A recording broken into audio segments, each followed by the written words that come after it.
이 시간에는 갈라디아서 5장 2절부터 12절의 말씀을 오직 예수님의 믿음이라는 제목으로 나누겠습니다. 2절부터 4절입니다. 보라, 나 바울은 너희에게 말하노니 너희가 만일 할례를 받으면 그리스도께서 너희에게 아무 유익이 없으리라. 내가 할례를 받는 각 사람에게 다시 증언하노니 그는 율법 전체를 행할 의무를 가진 자라. 율법 안에서 의롭다함을 얻으려 하는 너희는 그리스도에게서 끊어지고 은혜에서 떨어진 자로다. 2절에서 바울은 보라 라는 말로 주의를 집중하며 마음으로부터 샘솟는 간증을 시작합니다. 이전에 나누었던 1장 1절을 보면 바울은 자기를 사도된 바울이라고 밝힙니다. 사도는 성령님이 깨우치는 예수님의 말씀으로 말합니다. 오늘 본문 2절에서 나 바울이라는 표현은 사도된 바울과 같은 표현입니다. 그렇다면 바울이 하는 간증 또한 성령님이 하시는 역사입니다. 바울이 얼마나 철저히 유대교의 뿌리를 내린 율법의 사람이었는지를 갈라디아 지역 그리스도인들은 다 압니다. 이는 이 간증의 진실성이 얼마나 큰지를 또한 대변합니다. 게다가 헬라어 성경은 내가, 바울이, 내가 말한다고 자기를 3번 반복해서 기록함으로써 바울이 이 간증을 그저 하는 게 아니라 진정으로 말한다고 기록합니다. 예수님이 진실로 진실로 내가 너희에게 이르노니 하시던 말씀과 많이 닮아 있습니다. 여기서 바울이 하는 말의 헬라어 성경 구절을 직역에 가깝게 번역해 보겠습니다. 너희가 세대를 거쳐 계속해서 할례를 받겠다면 그리스도는 너희에게 아무것도 해줄 게 없다. 예수님이 해줄 게 없는 건 예수님이 무능력해서가 아닙니다. 율법에 따른 행위의 구원을 선택한 사람의 자유의지를 존중하기 때문입니다. 그래서 하나님의 사랑은 오히려 더 절박합니다. 할렐루야. 예수님은 언제나 누구에게든지 하나님을 계시하려고 목이 마르다 못해 목이 타들어갑니다.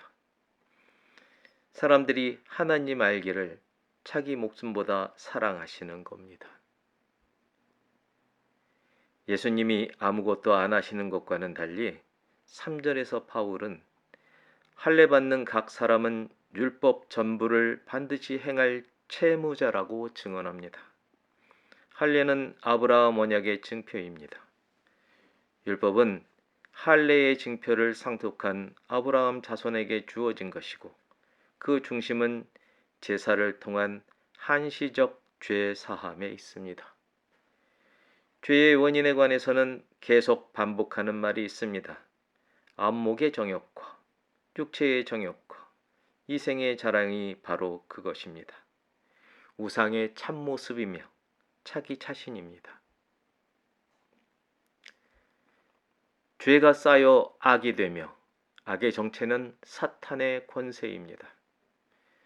할례를 받는 사람은 율법과 죄의 매임을 당한다고 했습니다. 5장 1절이 말하는 바 종의 멍에입니다. 이 멍에를 지는 사람에게는 수고만 있을 뿐 쉼이 없습니다. 쉼이 없는 사람에게는 하나님이 없습니다. 하나님만이 안식을 주시기 때문입니다. 그러면 수고의 정체는 무엇일까요? 율법이 정하는 모든 행위를 함으로써 의로워지려고 하는 겁니다. 율법으로는 죄가 드러날 뿐 의로움을 얻지 못합니다. 의로움이 없다는 건 무엇을 말합니까? 불순종이요, 반역입니다. 하나님에게서 나온 것은 다 하나님에게로 돌아가야 하련만 하나님에게서 이탈해 흑암의 무적행, 혼돈의 블랙홀로 가는 선택입니다. 그러면 이 사람은 어떻게 되겠습니까? 4절은 이에 대해 말씀합니다. 할례를 받는 사람, 곧 율법으로 의롭다고 여김을 받으려는 자는 그리스도에게서 무효가 되고 그 은혜로부터 스스로 추락하는 사람입니다. 그리스도에게서 무효가 된다는 말은 예수님이 행하신 십자가의 구원이 아무런 효력도 없다는 뜻입니다. 또한 그 은혜에서 추락했다는 말은 죄인임에도 의인으로 여김을 받는 바로 그 헤아림을 버렸다는 뜻입니다. 다시 말하지만 예수님이 사람에게 자유의지를 주셨기에 사람의 이런 선택에 관해 아무것도 해줄 게 없습니다. 다만 예수님은 하나님을 계시하는데 목마름을 더하며 기다리실 뿐입니다. 예수님의 이 목마름에 목맴을 더하는 여러분과 제가 되지 않기를 주님의 이름으로 당부합니다. 5절과 6절입니다. 우리가 성령으로 믿음을 따라 의의 소망을 기다리노니 그리스도 예수 안에서는 할례나 무할례나 효력이 없으되 사랑으로서 역사하는 믿음뿐이니라. 헬라어 성경에서 5절은 왜냐하면이라는 말로 시작합니다. 바울이 3절과 4절을 통해 증언한 내용의 증거를 제시합니다. 바울과 그의 동지들이 성령 안에서 믿음으로 말미암아 의롭다고 여김을 받을 소망을 학수고대하는 것이 그 증거라고 말합니다. 예수님은 언제라도 어떤 죄인이라도 회개할 것을 믿고 기다리십니다.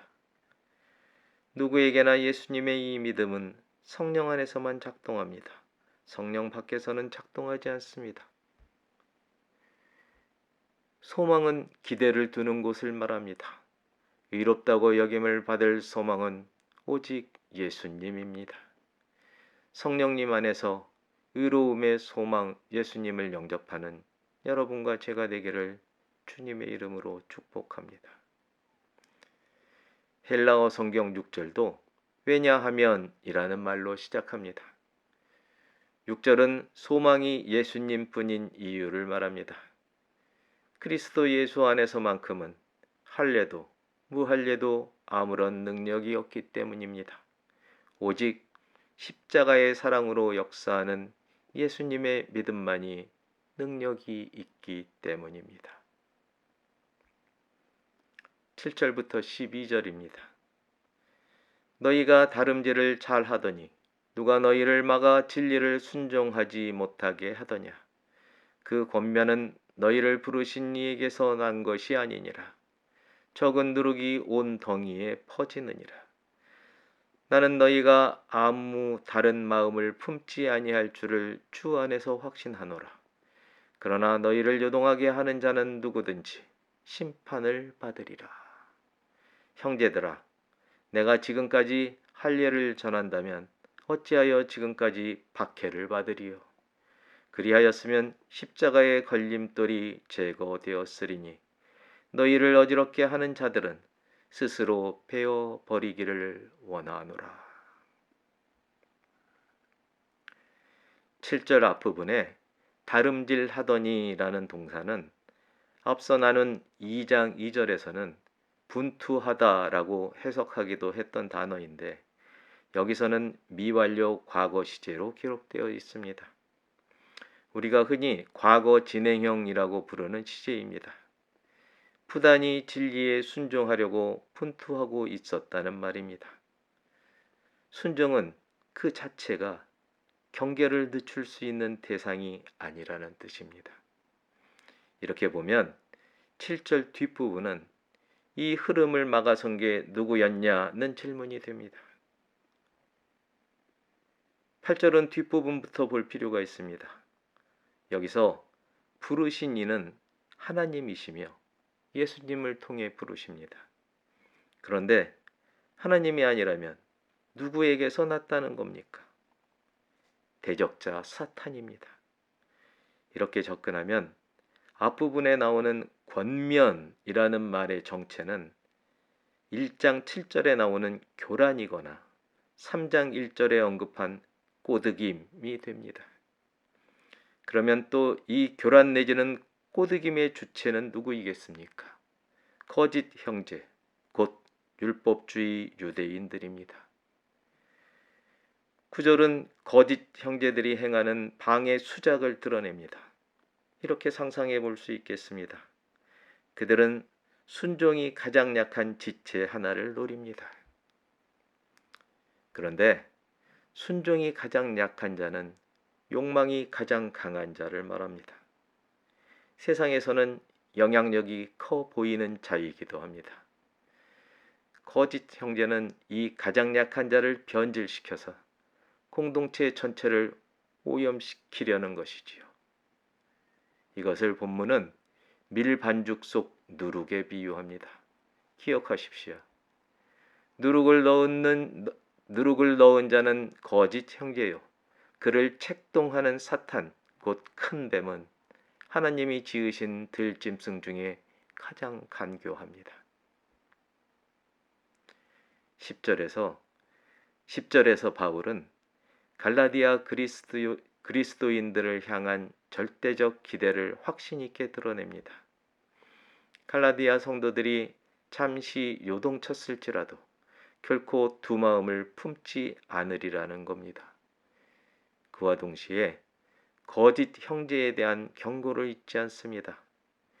요한복음 16장 11절이 기록하는 바 예수님의 십자가가 이미 사탄을 심판했듯이 거짓 형제도 심판하리라는 겁니다.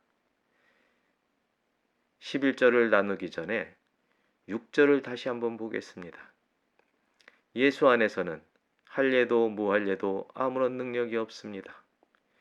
여기에 근거해서 바울은 여태껏 선교 과정에서 할례를 전하지 않았음을 밝힙니다. 그리고 할례를 전하지 않는다는 이유로 율법주의 유대인들에게 이제껏 박해받고 있다는 것도 밝힙니다. 이러한 두 가지 사실로부터 바울은 이런 반론을 제기합니다. 만약에 바울이 십자가와 할례를 함께 전했다면 십자가가 할례를 전하는 그 거짓 형제들에게 걸림돌도 되지 않았겠고, 또한 바울이 그들의 원수가 되어 핍박당할 이유도 없었다는 겁니다. 결국 바울이 전하는 구원에는 할례가 전혀 무익하다는 증거가 된다는 것이지요. 할렐루야. 12절에서 바울은 거짓 형제에게 치명적인 한방을 먹입니다.